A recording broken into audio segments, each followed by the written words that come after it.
उसके माता-पिता जीवित रहते हैं तो उसको माला अर्पण गला में करके और प्रणाम साहिब बंदगी नहीं बोलते हैं, अच्छा नहीं लगते हैं उनको।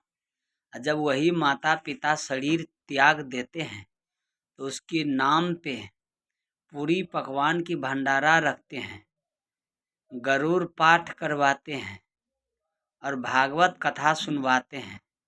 शरीर छूटने के बाद जीते जी करने में शर्म लगते हैं, जीते जी माला अर्पण आरती करने में माता पिता की शर्म लगते हैं बच्चे को। और जब मृतक होते हैं तो उसकी एक फोटो बनाते हैं, फिर उसको दीवार में टांगते हैं, फिर उस पर माला चढ़ाते हैं, फिर उस पर धूप बत्ती अगरबत्ती का सेंट लगाते हैं।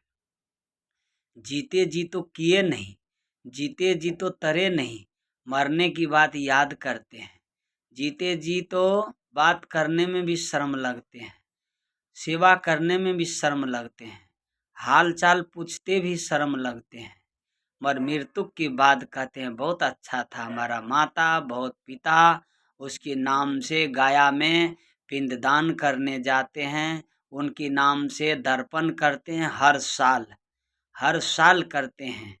और माता पिता की शुभ अवसर पे दीपावली हो या कोई एकादशी हो या गुरु पूर्णिमा हो, उस दिन माता पिता को एक कुर्सी पे बैठा करके और चारों तरफ दीप जला करके और एक थाल में आरती सजा करके आरती उतारा जाए।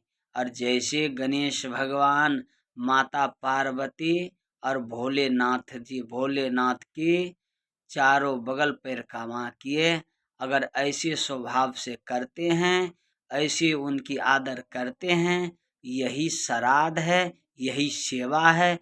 इससे क्या होगा, माता पिता की आत्मा को शांति मिलेगा, शांति मिलेगा। यही धर्म सिखाते हैं। और माता पिता शुद्ध आहार विहार लेता हो, सत्संगी हो, साधु हो, संत हो, उसी राह पे पुत्र को भी चलना चाहिए। यही संत का और यही पुत्र का पिता का मिलन है। इससे बड़ा भक्ति और कहीं नहीं है।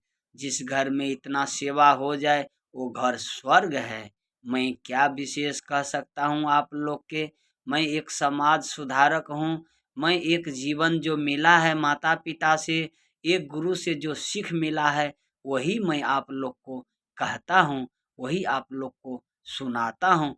जो मैं करता हूँ वही आप लोग को भी उपदेश देता हूँ। जैसे आप, हम भी अभी किसी माता पिता के ही संतान है, इसी तरह आप लोग भी बनने का चेष्टा करें, जीवन पे उतारने का चेष्टा करें। जिसको आप खोजते हो, जिस मूर्ति को खोजते हो, वो मूर्ति आप स्वयं हो। जब आप अपने अंदर झांक करके देखिएगा, अपने अंदर जितनी बुराई है उसको समाप्त कीजिएगा, जब जाकर के आपको भौतिक ज्ञान होगी, जब जाकर के आपको आत्मा की शांति मिलेगी। तो सुख सबसे यही मिलेगा। जब गलत काम करोगे तो आपकी आत्मा से आवाज आएगी, ये गलत हो रहा है, ये सही हो रहा है।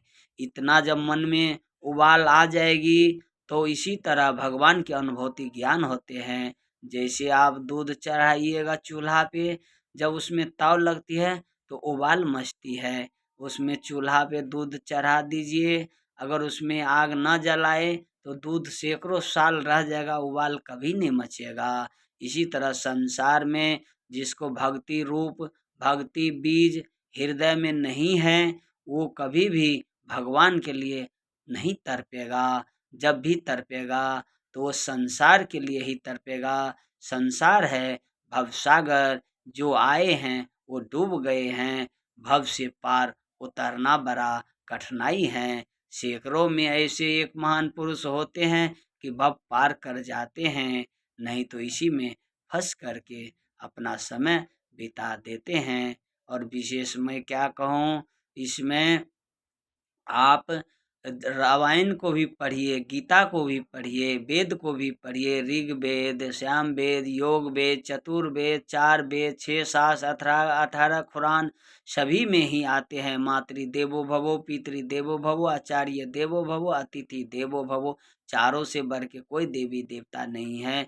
घटी में परमात्मा है। इसी को जुक्ति से अपना सेवा कर ले और अपना भक्ति कर ले और गुरु की ध्यान सुमरन करे, माता पिता की ध्यान सुमरन करे और प्रातः काल उठी रघुनाथा, माता पिता गुरु नवावहि माथा। जो पुत्र प्रातः काल उठ करके माता पिता गुरु की बंदगी करता हो, वो महान पुत्र कहलाते हैं, वो महान है, इस दुनिया में श्रेष्ठ माना जाते हैं।